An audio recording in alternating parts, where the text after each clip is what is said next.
So welcome to the Flex Work at UK Supported Supervisors panel presentation here at the University of Kentucky. Again, we are very excited to offer this option. I'm Azetta Beatty. I'm going to be kind of walking us through what Flex Work is and some of the options, and then we're going to have some panelists talk to you about how they support it.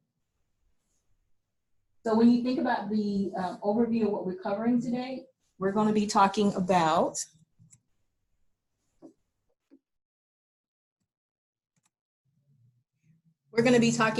the services offered at the WorkLife office, just a really quick overview of that. We're going to talk about Flex Work basics. We're going to hear from our panelists, and then if we have time, we'll do the 15% solutions activity. So when you think about the Office of WorkLife, most of you are probably familiar with the services. Some of you may not be. But basically, we're here to support our employees as they are managing their work and life responsibilities. We do that by providing one-on-one consultations, support, strategies, resources. Quite a few of these things are located on our website. We often host websites, lunch and learns, or workshops such as this one that we're hosting today to make sure that you're aware of all the different services that are available to you as you are managing things. We also oversee the engagement survey that is offered every couple of years at our university. And the whole goal of that survey, of course, is to hear from the employees, to find out what's working, what's not working, how we're doing, and then for departments to have the opportunity to say, oh, great, this is what we're doing that's working wonderfully, let's keep doing that, or here's some areas where we can maybe improve a little bit. So when you think about the services in the Office of WorkLife, we offer a variety of resources. We offer counseling services through our program called Work Plus Life Connections, and every employee gets 5 free counseling sessions per fiscal year. That's no copay, that's literally free. The nice thing about that also is, let's just say you don't need those 5 free sessions, but someone in your family, like a child or spouse or partner, could use those sessions. They can utilize those 5 free sessions. Or maybe you use 2 and your child uses 3. That's something to think about. And these are, of course, our mental health services. We have 4 therapists that assist you in that area. Also, we offer a variety of childcare and parenting resources. On our website, you'll find information related to how to find adequate childcare, how to rate the childcares, how to evaluate the childcares that you're, facilities that you're looking into. We also have a program called Big Blue Family Care. That is a childcare referral service that's available to UK employees, and we work with UK students to offer that. So one way to think about that is just like if you need a babysitter or a nanny, that's one way to think about that service. Since we are working with UK students, it is not intended to replace full-time childcare. So when you're thinking about all day, usually they work really well for after school, date nights, weekends, those kinds of things. Of course, we have information related to lactation support and spaces on our website as well. We have a resource called Little Cat's Guide, and we also have a working parents group. So the working parents group is pretty active. We have a monthly meeting, we have a monthly lunch bunch where you can kind of get together informally with other parents and just have conversations and just talk about things that you're dealing with, or like, where's the best place to buy this, or what activities are coming up, those kinds of things.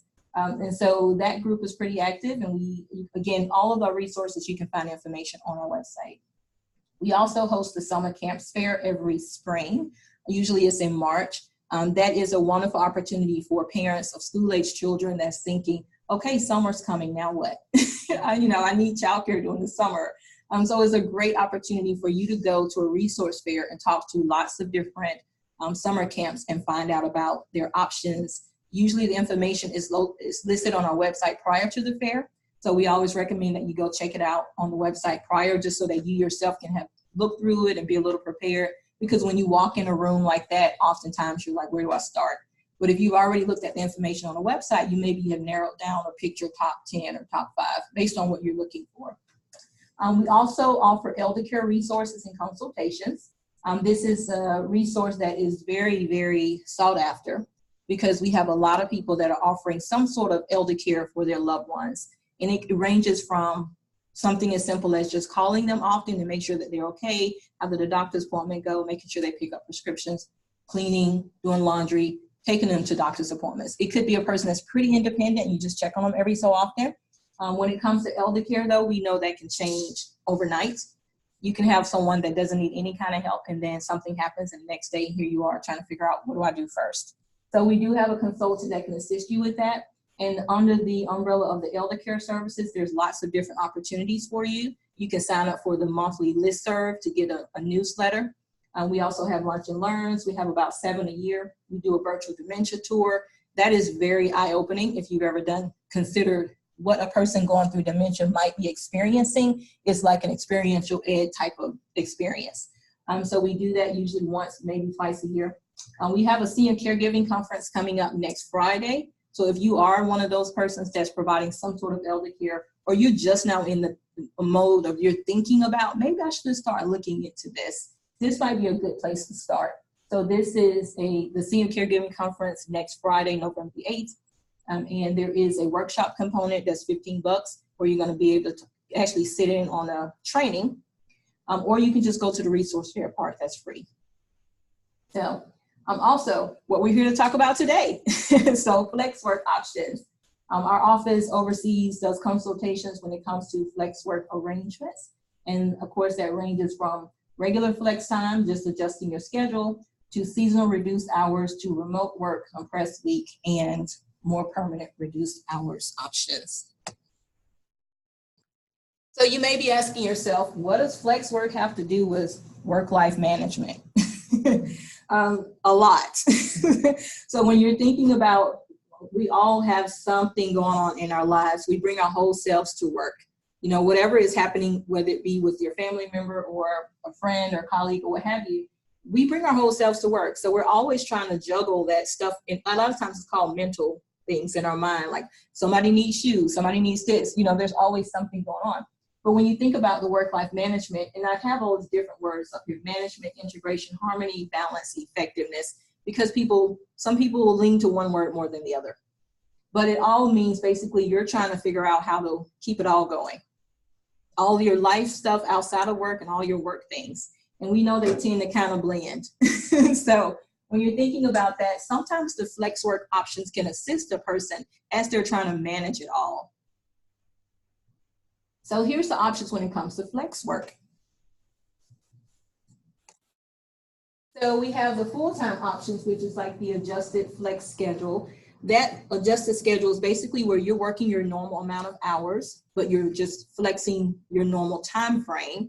So say, for example, you work 8 to 5, Monday through Friday, you might adjust that 1 or 2 days because maybe you have a doctor's appointment, or someone has a doctor's appointment, or your child has a play at their school, or one of those the night before there's something that I need you to come to the next day. So sometimes you just need to adjust the schedule a little bit. Oftentimes it looks like you arrive a little early or you leave a little late. Maybe you just have a couple of hours to make up because you went to the doctor's or something else you needed to do. So that's just working the same amount of hours in that week, but the schedule doesn't look like a typical week, basically. And then remote work is often very commonly called telework. So remote work is just working someplace other than your usual location. We also know that sometimes remote work is not available for everyone. So we know that. And that's something just for your position, you have to determine if that's an option. Maybe some of these other options may work, but maybe the telework won't work for you. But that's something that you can explore. So the remote work can be partial or full-time from home or some other location. Sometimes people will be working remotely because they're on assignment someplace. Sometimes researchers will use this option if they're doing some sort of research in another city or state or something like that.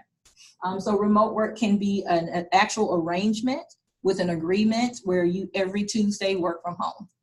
It could be something like that. Or it can be an as needed, where you're working on a particular project and you're thinking, gosh, if I can just sit down just with no interruptions and work on this one thing for a day, I can get it done. So sometimes it's just that as needed, and other times is an actual arrangement agreement where it's consistent. Every Tuesday and Thursday, once a week, something like that. The compressed week is where you're working the same amount of hours in less time, like days wise. So for example, if you work normally 40 hours a week, you may do 4 10s.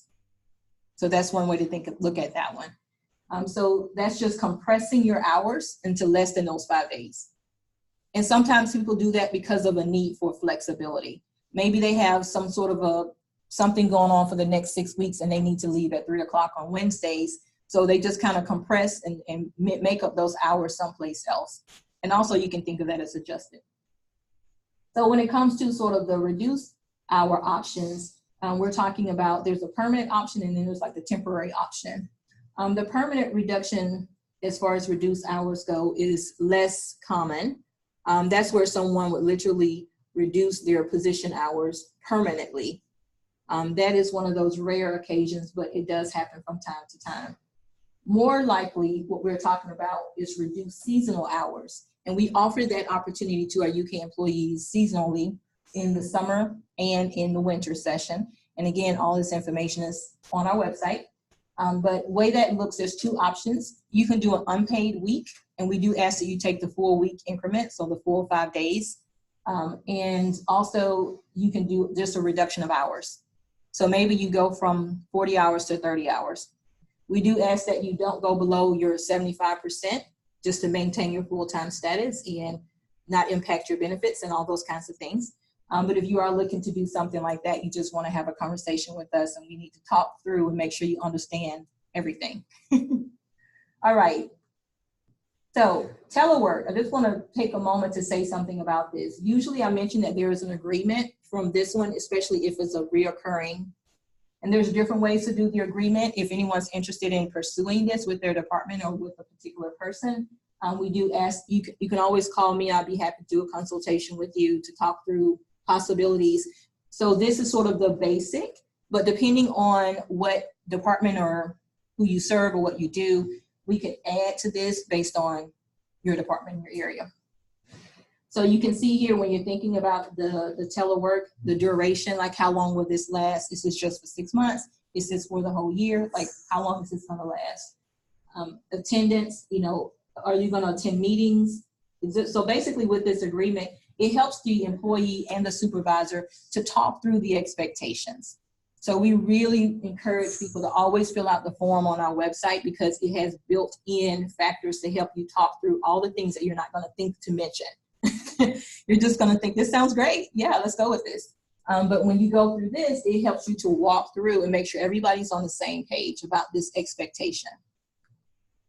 All right, so when you think about supervisors and employees,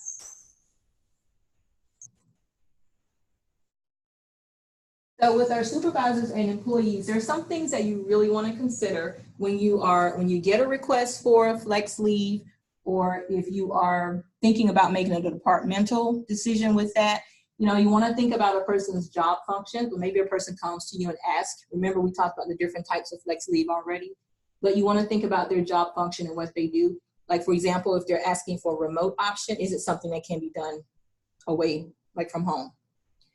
If they're thinking about maybe that time of year that they're asking to work from home is not a good time, or maybe they're a particular day they're asking is the day that you have a lot of clients or customers or something going on, then maybe that day isn't the best day. So you really just have to think through that. The impact on the team is really, really important. If this person using flex option is going to negatively impact the team or the work that needs to get done, you just want to think about that and have a conversation.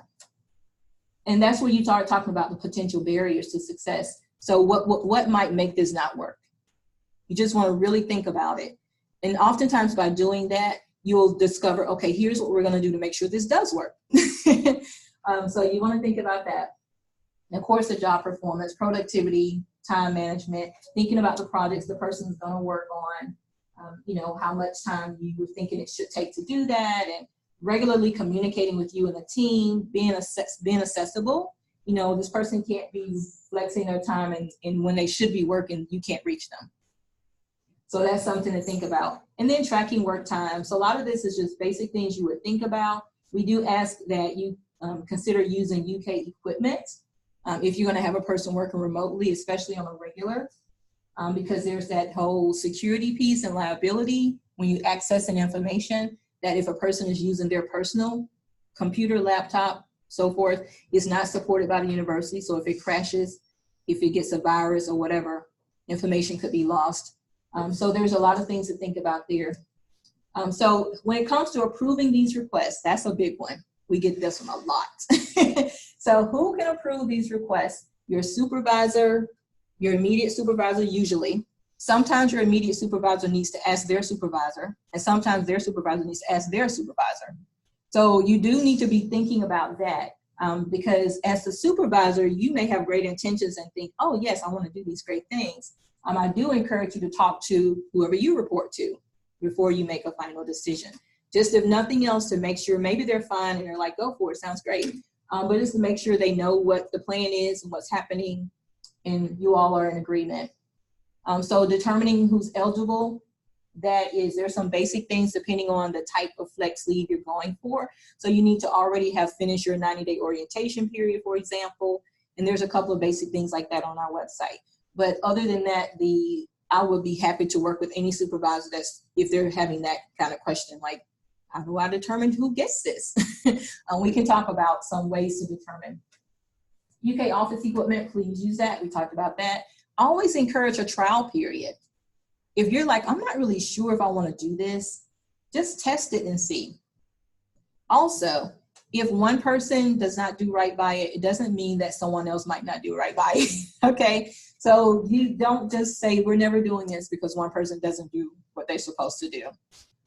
We do want to be open and allow people, because people have different needs at different times. And so part of our goal here is always to be flexible if we can. So trial periods are really wonderful. It gives that employee an opportunity to do what they need, to flex, to meet whatever need they have, but also you get to set some expectations. If those expectations are met, you may go, okay, great, maybe we can extend this. All right, so if your request is denied, we get that question a lot. We in our office cannot override anyone's supervisor's decision. What we can do is have a conversation with the supervisor and maybe just find out why they decided to do this. It may be that this isn't a good time, this isn't a good season, this is whatever. We don't know. We want to hear all sides of the story. So we're more than willing to have a conversation to see why they denied the request. All right. And then depending on the type of flex leave, like if you're doing a reduced seasonal hours, you want to make sure your business officer or whoever manages your payroll is aware, because there's changes that they may need to make. And so you definitely don't, as a supervisor, you don't want to just approve it and think, okay, I'm good. But if you complete our form, which is why we encourage you to complete our online form, not only does it give you information about what to talk about and what to walk through, it also tells you to reach out to your business officer. So that's just something, you'll get lots of tips that way. You won't miss anything. So when it comes to the benefits of offering flex work, there's always great benefits that we found with our employees, our supervisors that have allowed people to take advantage of it. Think about the job satisfaction being higher, individual morale, work-life fit, health and well-being. Think about if you're stressed out about something and you have a supervisor that's willing to let you flex one day a week to cover, I don't know, some kind of family situation you have going on. You're going to feel so much more loyal to that job. You're going to feel so much more valued as a person. Your morale will go up and you're going to probably work harder, honestly. And so this is what these results show us. Also, I just want to kind of put a plug in as far as the university as a whole. UK does support the flex work option. And this shows us different ways that there's evidence that we support this as a whole. So we do have the work-life sensitivity value that you guys know. We have like 11 values that our university adheres to in all of our colleges and so forth. And so one of those values is work-life sensitivity. And basically that just means we're sensitive to the fact that you are managing your work and your life responsibilities. And so we want to work with you as best we can when we can to assist you in those efforts. We also have an attendance hours of work policy number 70 on the HR website. Within that policy, you'll find information about flex work. So if you haven't taken a look at that, go check it out. The HR leadership supports this. So there was just an article, which I was so happy to see that pop up yesterday. So we already know in HR that this is supported, but it was nice to see this article run out campus-wide from Kim Wilson, which is our VP of HR, just encouraging people to think about the flex work options and also kind of shouting out again saying, go join that workshop tomorrow. So learn more about how you can support your employees as they are managing their work and life responsibilities.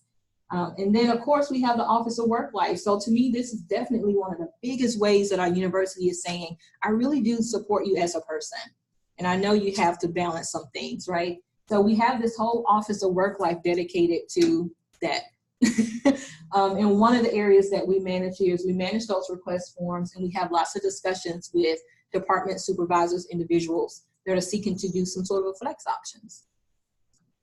All right. So that's the end of my piece. I'm going to go ahead and turn it over to our first panelist. So we have Sarah Madison, and then after Sarah shares her bit, she's going to pass it on to Paula and pass it on to Susan. Okay. Thank you, Izetta. You're welcome. Well, thanks for including me in this. Absolutely.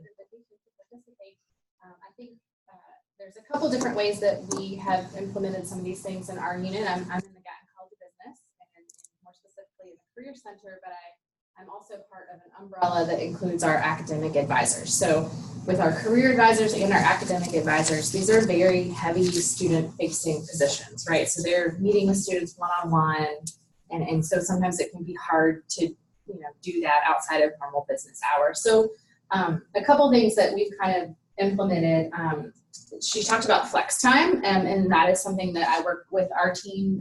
So some of our people come in, are they're early birds, and they like to come in and get started early and leave earlier in the day, or we flex the other way. Sometimes we have a lot of, sometimes students aren't available until 4 to 6 p.m. And so we have a lot of evening or later hour events going on. So I'm always as flexible as I can be with those arrangements, so flex hours when it comes to that. And I should back up a little bit and also say that I'm very fortunate on our team and in the academic advising team that we have immense trust, right? I think that is foundational to any of this. And the people that are on my team, I have immense trust, and that they're not going to abuse something like this. And the same thing, I think, it goes for them with me, that they trust that I am trusting them to get their job done, and I'm not going to stand over them with a clock and make them clock in and out, but I'm trusting that they are getting their responsibilities done with their job, and they're putting in the hours that they need to put in. So that's a big piece of it too, and I think that doesn't happen instantly. So it's hard if you're the new person on the team to walk in the door and say, "Hi, I'm brand new and I want to work from home once a week." That's a large ask. You kind of need to build that trust, and so I'm very lucky in our team that we do have good people, and we trust each other, and there's good accountability there. So the flex time, we've implemented that. We have had people on the academic advising side use the reduced seasonal hours. So things do slow down a little bit in the summer when it comes to student traffic. So we've had people take advantage of the reduced seasonal hours, whether they just wanted to have more time with their children in the summer or do a little more travel in the summer. We've been able to make some formal agreements there and use that one. And then the telework or remote work, we've implemented that one. In our unit, we kind of use it as an as-needed basis.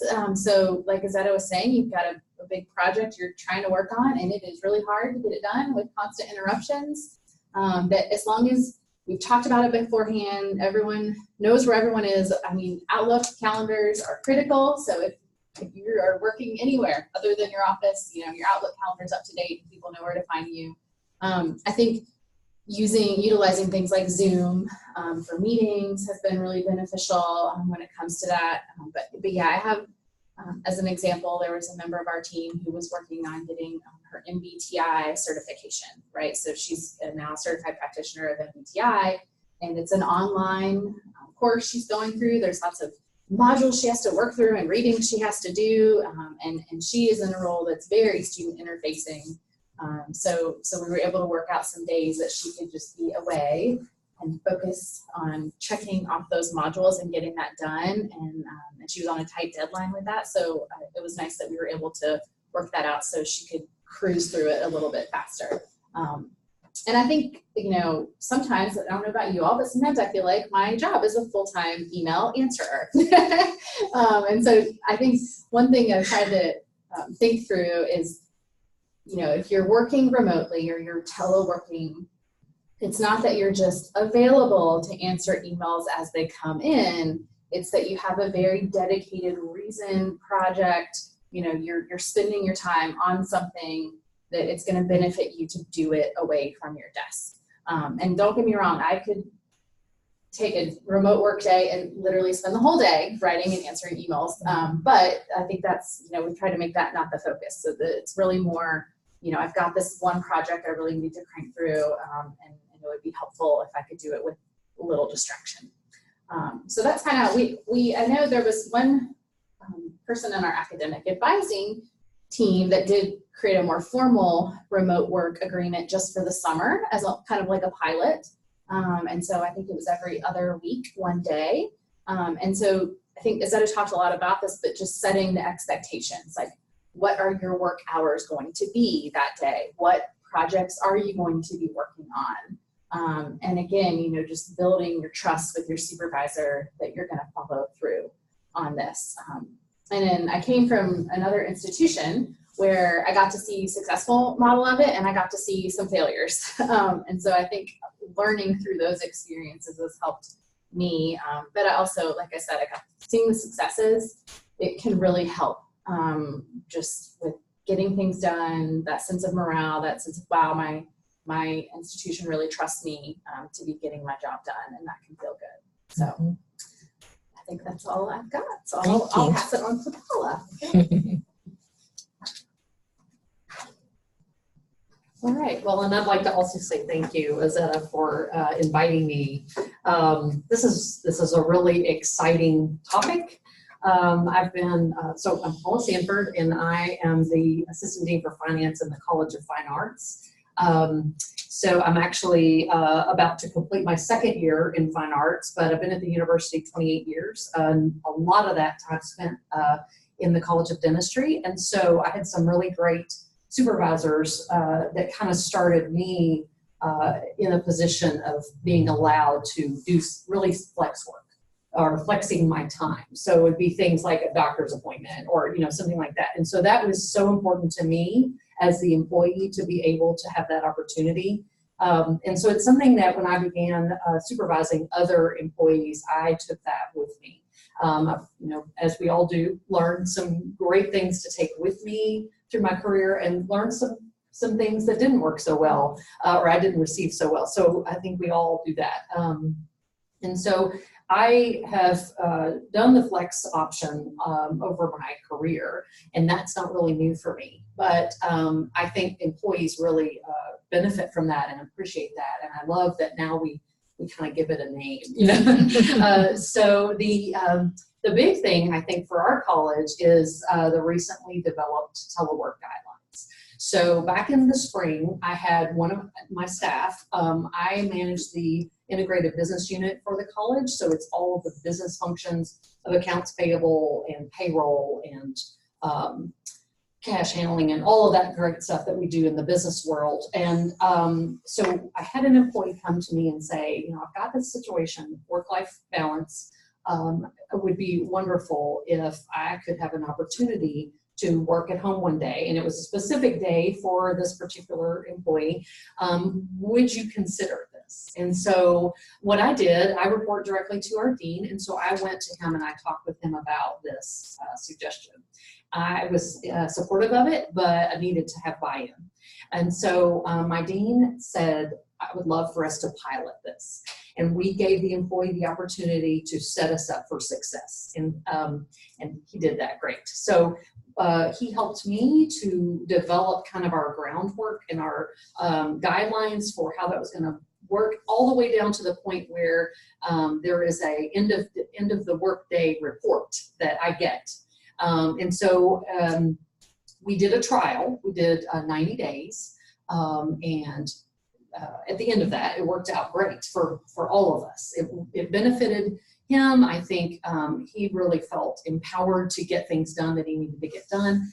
It helped alleviate some of that work-life balance thing that was going on. And it was also an opportunity to set up the rest of the team for that as well, for that opportunity. So I worked with Azetta on what our guidelines should look like, making sure we had included everything we were supposed to. And we then launched the official telework guidelines for all staff in the college. So whether they're biweekly or salaried staff, they have the opportunity to have this conversation with their supervisor. And that's where it starts. And so if they agree on that, if the two of them agree, then they complete the telework online form that I was mentioning earlier, and that form goes electronically to their supervisor. There is 2 other levels of approval in the process for our college. So it also comes to me for approval, and it also goes to the dean.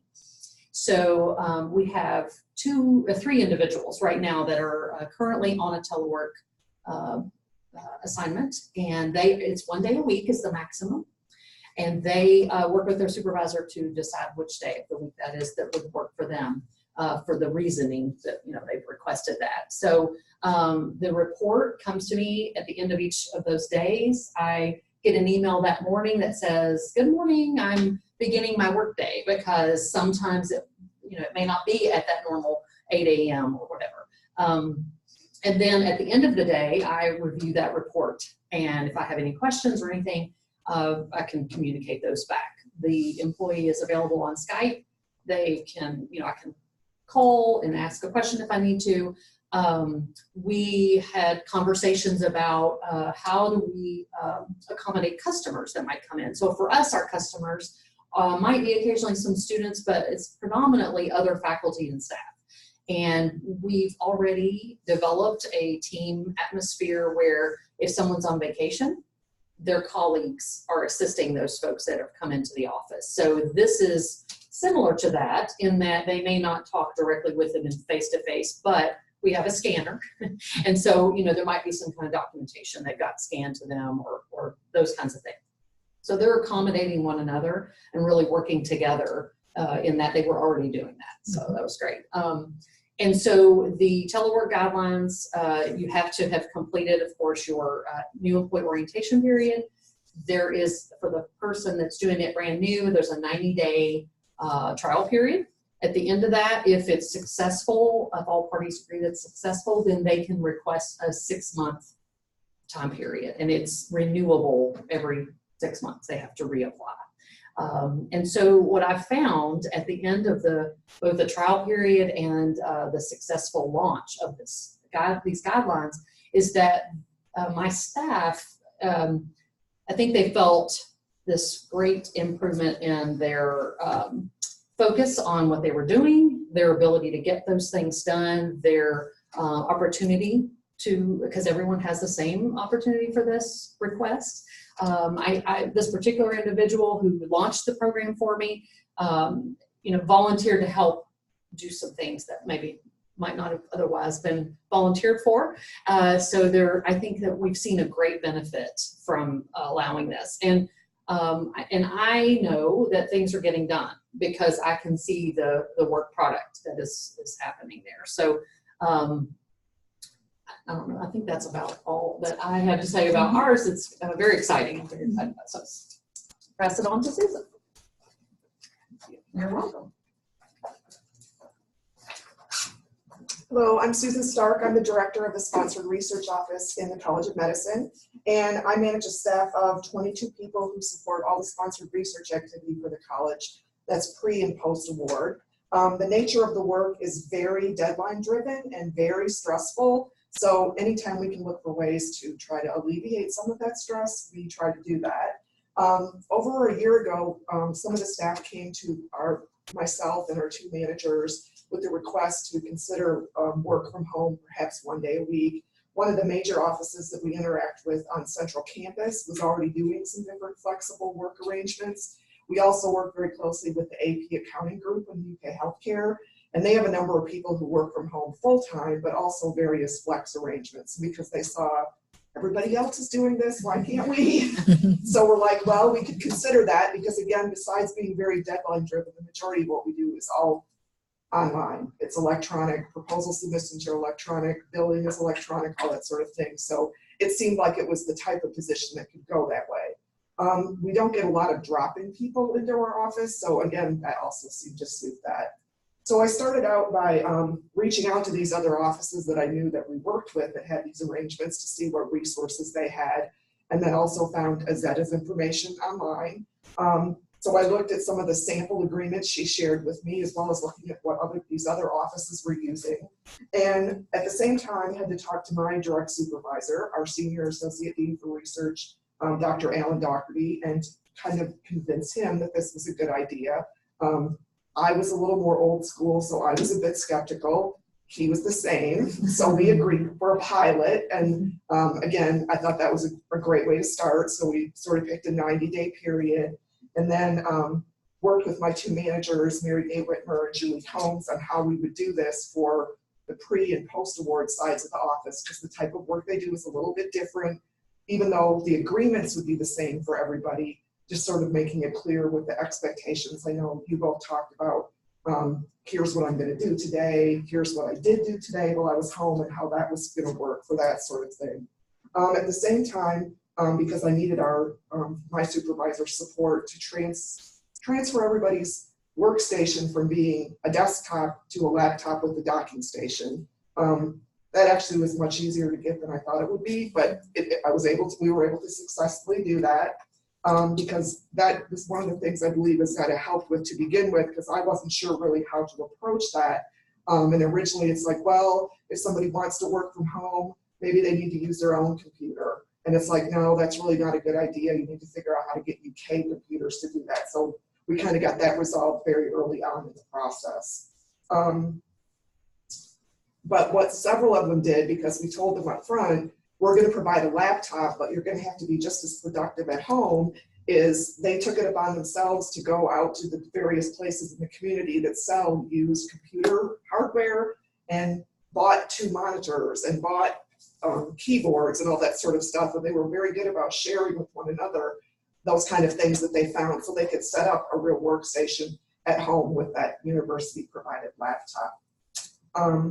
One of the other things that we thought was important, because people had concerns about giving out their cell phone numbers or having to worry about forwarding phones back and forth from their university number. This was where the AP accounting office in UK healthcare was very helpful. I didn't even know there was a way you could do your phone on your computer. So it's like your UK phone rings right on your computer. I guess if you're on the phone a lot, you might want to get a headset.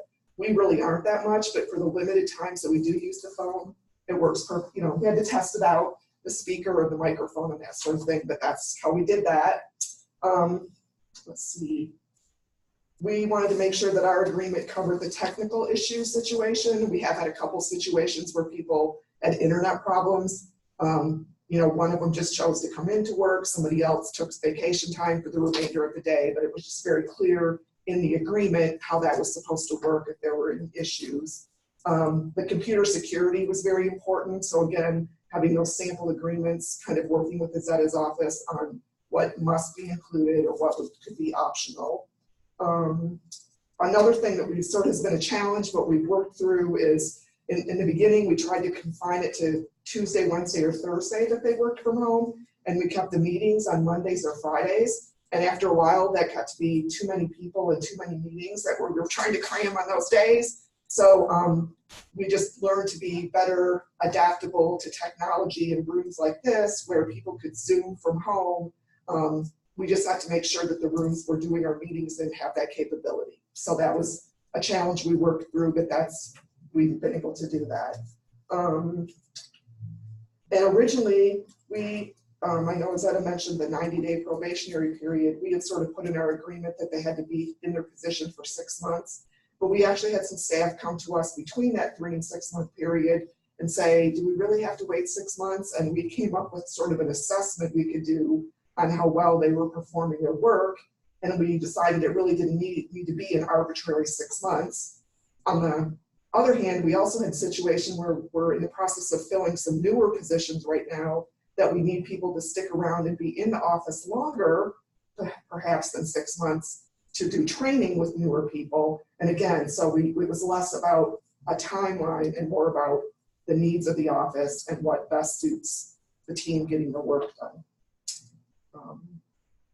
I think that's pretty much it. But I feel like I was the poster child for everything you said on your slides, because those were all the things that people need to consider, and your resources were great.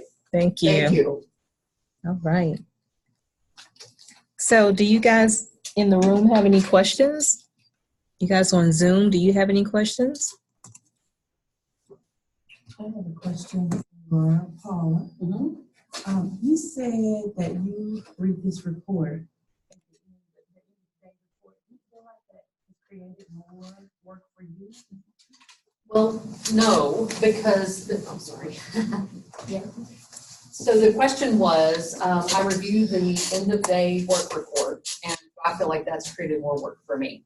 I do not, simply because, well, at this time I have just the 3 individuals that do the telework arrangement. It's 1 day a week, and they're not all on the same day. And it's a pretty simple report. It has, that's kind of the time frame. It breaks down, like, I don't have them do a lot of detail, but there is enough there that I know what has been accomplished.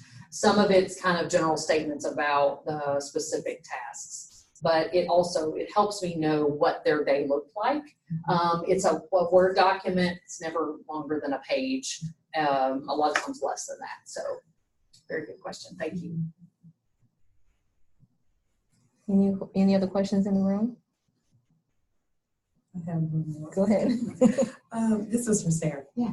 Okay, other than the obvious that they are not doing their work, you mentioned in other places that you've worked or another place you worked, there were negatives. Can you share any other negatives that wouldn't be obvious to? Yeah, I'll tell you as an example.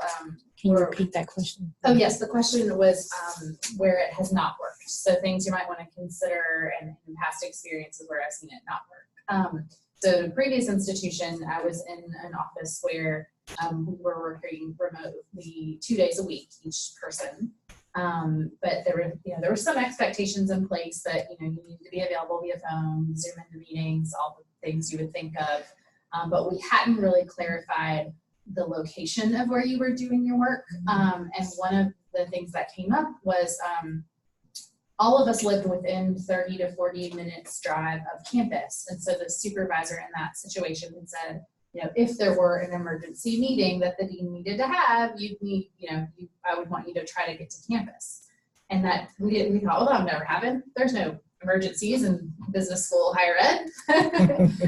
But there was a situation that came up, and when the director asked all of us to come in for this meeting, one of the people on the team said, oh, well, it was a Friday, and she said, oh, I'm in the Atlanta airport on my way to my weekend. And that was, sure, you can get a few things done from an airport, but you are not, working fully on your job.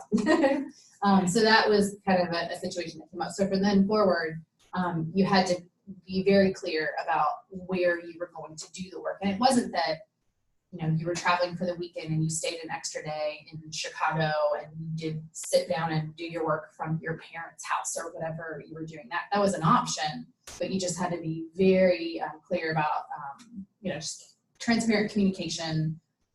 If your hours were going to be different than 8 to 5, what were they going to be, and all of that. So that was kind of a lesson learned. Yeah. Any other questions in the room? I have a couple on Zoom. You can hold it. It's going to be for you guys. Okay. Let's see. Let me go. There's a couple of questions on Zoom. One says, actually, this is a me question. Okay. So the Zoom question, one of them asks about multiple flex options simultaneously. For example, 4 10-hour days from home. So if the supervisor approved that, you can do that. So yes. It could happen. It can happen. Let's see. Another one says if your supervisor is maybe not open to it, are there resources that you can share with them? Oh, okay. That works for other UK employees. Yes. For the person that wrote that question, feel free to call me or email me. I'd be happy to talk through other resources. So some of what our goal for this presentation today, of course, was to highlight supervisors that have already tried this. They've tried and true. Some things didn't work, some things work, kind of working through it, that are open to it. But primarily, I guess in terms of things to share, you can always talk about other people are doing it, and here's how. We do have the agreement. Sometimes that maybe can bring supervisors some relief to say there's clear expectations that we can set, and as long as you meet these, we can go with it. And you can also maybe just approach it from the trial run perspective. Can we just try this for 3 months, to see how this works? So that's one thing to think about. So back to keep in mind, the Office of Work-Life does not approve any of these options. I'm just skimming through some of the questions here. We do encourage, if at all possible, for supervisors to work with their their employee to offer these options. We also know that the supervisor oftentimes, of course, is more in tune to what's needed in their department, in their area, and that person they're working with. So we leave the ultimate decision up to them, but we're more than happy to talk to people about possibilities. One says, what does a staff member need to provide in relation to ensuring an appropriate workspace in their home? So if you were to talk to the admin, the policy team in HR, they would say, show me pictures. Literally, that's in my conversations with them. They encourage you, if you have a workspace, to take a picture of your workspace. If you have an office, if you have a desk, because there are some things to think about. And I have on our website, we have a document that talks about, if you're thinking about telework, here's some things to think about. So there's some safety things. For example, do you have a working smoke alarm? Do we have a working fire extinguisher? Those are things that if you're on campus, we know what we have. We don't know what's in your house. So there are some things to consider that, as far as safety goes. And so oftentimes they'll say, show me a picture, or at least talk about the workspace that you're using. So that's one thing to think about. This is a question for Susan. Can you share approximately what percentage of your staff now work from home regularly? Do they work from home all day or most days, or around a certain time of the year? Around the time they are meeting deadlines. So I guess it's like, well, you can answer. Staff in my office, provided they passed the 90-day probationary period and have met the criteria for doing their job successfully, they're working from home 1 full day per week. Sort of the deadlines are kind of irrelevant, because at least on the proposal submissions, there are deadlines all the time. Mm-hmm. And certainly if it got close to one, and there have been times where someone will just make a decision, I'm going to be in the office today because I know it will just be easier to feel comfortable with what's going on by coming in today. And maybe they'll flex their day that they work from home, or they just won't work from home at all that week. Mm-hmm. So, but anybody that has been offered to and is eligible is doing it 1 day per week. That's great. Someone asked a question about remote options being available in a certain college industry. So this one question is related to a particular college. If anyone's interested, we do have reports that we run because people complete the forms, and I'm always happy to share aggregate information related to those, like what departments. If you're curious to know that information, I have had requests for that sometimes when supervisors were considering it and just wondering, like, how many people are doing this flex work and what does this mean? And, and sometimes they're just building a case to share with their higher ups to say, we may be able to do this too. So if you have a particular area that you're interested in knowing a little bit more about, I say email me directly or give me a call. Any other questions in the room? I have something I'd like to add, actually.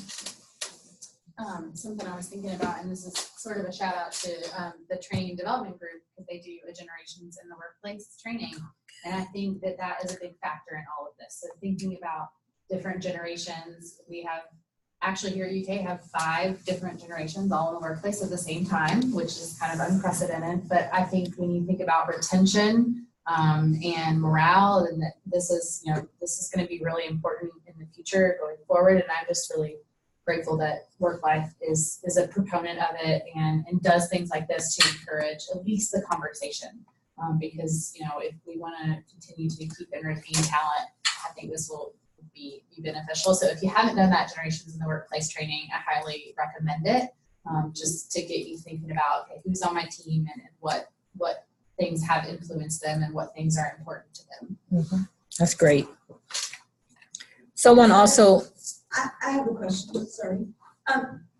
It's for Sarah. So I'm just curious, when you have advisors that, your student advisors that are potentially working remotely, do you allow them to meet with students like over Zoom, or is a phone interview or a phone consultation considered work? So the question is for advisors that are meeting with students, can they meet remotely via Zoom and that sort of thing? And so I mentioned we had that one academic advisor that kind of piloted this over the summer, which if you look at kind of the job descriptions and if you calculate out the MJRs, how much time they're spending on each thing, it did work out. Summer's a little slower. He was not advising students remotely. However, that brings up a really good point because we will have a lot more of that going forward. So we will have a lot more online students and we will be doing Zoom academic advising and career advising with them. We're already seeing a lot of our graduate students who work full-time jobs, go to class at night, they need to do remote appointments with our career office. So we're doing a lot of those over lunch and after hours. So I think that we haven't gotten there yet, but I do think as we push this forward and offer it to more people, that we definitely will have to explore how that works. And if we want to be relevant to our students, I think we have to pursue that. Mm-hmm. All right. And also keep in mind, oftentimes the flex is a win-win. So I think the panelists mentioned this a little bit. So let's just say, like for Sarah's office, if someone needed to work later, there's an event that was going to end at 8 o'clock that night, maybe they came in at 10 o'clock that morning. So it's a win-win oftentimes when you have things that you need covered in your office. You need someone to come at 7 o'clock because something's happening and you need someone there before 8. Sometimes that can be an opportunity for that person to flex that time. And so oftentimes it is a win-win. It's not just like your personal things that you need to do. It may be something that benefits your office or your department as well. All right, so there's a question about accessing files at work. Do you guys have any input on how your team currently access files at work? So the question is, how do our teams from remote access, how do they get to the things they need? So we, in this time, we are more and more electronic with we have electronic filing cabinets. That's what I like to refer to it. So our IT director in the college, each person who requests a telework arrangement must go through the IT director as well. I didn't mention that earlier. To make sure that they're set up to access our shared files for our unit. So a lot of the work that we do is submitted electronically, to the central offices on campus. But in our office, we are also moving more and more toward electronic everything. So that's how we do it. And he ensures that they are doing that in a secure manner. Mm-hmm. Thank you. Are there any additional questions? Oh, wait a minute. There's some questions down here. Mm-hmm.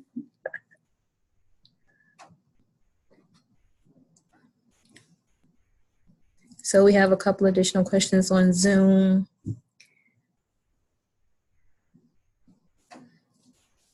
A couple of these questions, like the HIPAA violation question, please definitely reach out to me and I would love to talk to you about that. Is the process the same for salaried employees and exempt employees?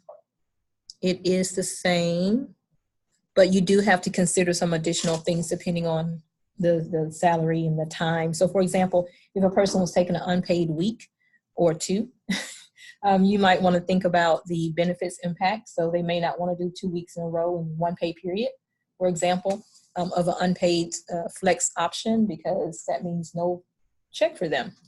They might want to straddle that over a couple of pay periods. So these are the types of conversations sometimes we have, just thinking about when your time needs to be submitted, making sure you submit it if you are out or flexing your time or working from home, or what have you, submit on time online.